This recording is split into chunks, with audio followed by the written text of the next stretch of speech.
Hi everyone, I want to show you what I have in these two bowls. This first bowl has dirt from our front yard. The second bowl is compost. You might notice that the dirt feels kind of gritty and sandy. The compost is soft and has a nice sweet smell to it. Compost is decomposed organic matter. It's sometimes called nature's way of recycling. Decomposing is the process of breaking down organic matter into a smaller, more useful substance called humus, which is really important for healthy soil. Compost has multiple uses around the house. We can put it in our garden as a fertilizer. We can put it around our trees and shrubs to improve the soil. We can even put it in our houseplants to improve that potting soil. Compost is really easy to make, and there are 4 simple steps to remember for great compost: brown, green, water, and air. There are 2 basic components to compost. They're best remembered as brown stuff and green stuff. The brown stuff is dry material, and it creates the bulk of the compost. The brown material consists of things like straw, dry grass, dry leaves, paper, sawdust, even wood ash can be used in compost. We have a fireplace. We create all of this wood ash. We don't have to throw it away anymore. We can throw it into the compost bin. The green material is the wet material. It goes into the compost in a much smaller proportion. The ratio is usually 3 parts brown to 1 part green.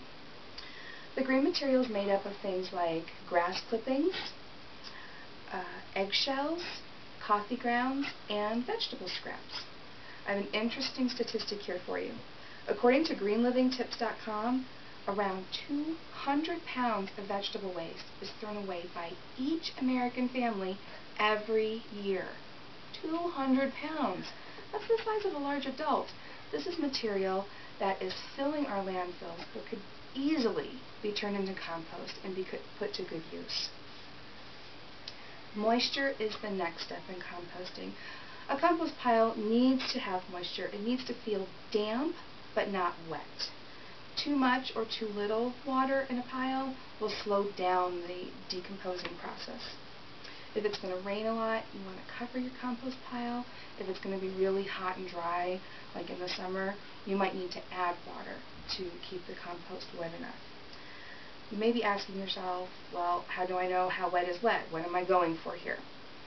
The Kids Compost page online says that you know you have the right moisture level if when you take a handful of the compost and squeeze it, it retains its shape but doesn't drip any water.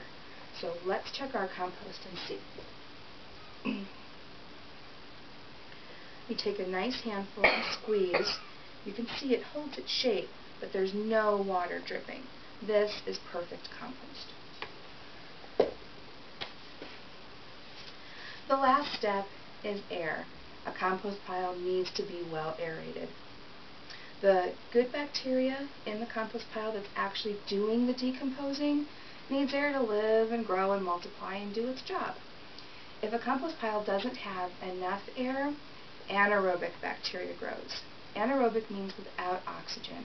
And even though that kind of bacteria can do decomposing, it's stinky. When it does its job, it creates a lot of stinky gases, and you do not want a stinky compost pile. So you need to keep lots of air in to keep the good bacteria growing. Well, we've learned that composting is very easy to do, and it benefits the environment. It reduces trash, and it improves soil. By remembering these 4 simple words, brown, green, water, and air, we all can make great compost. Thanks for being good listeners.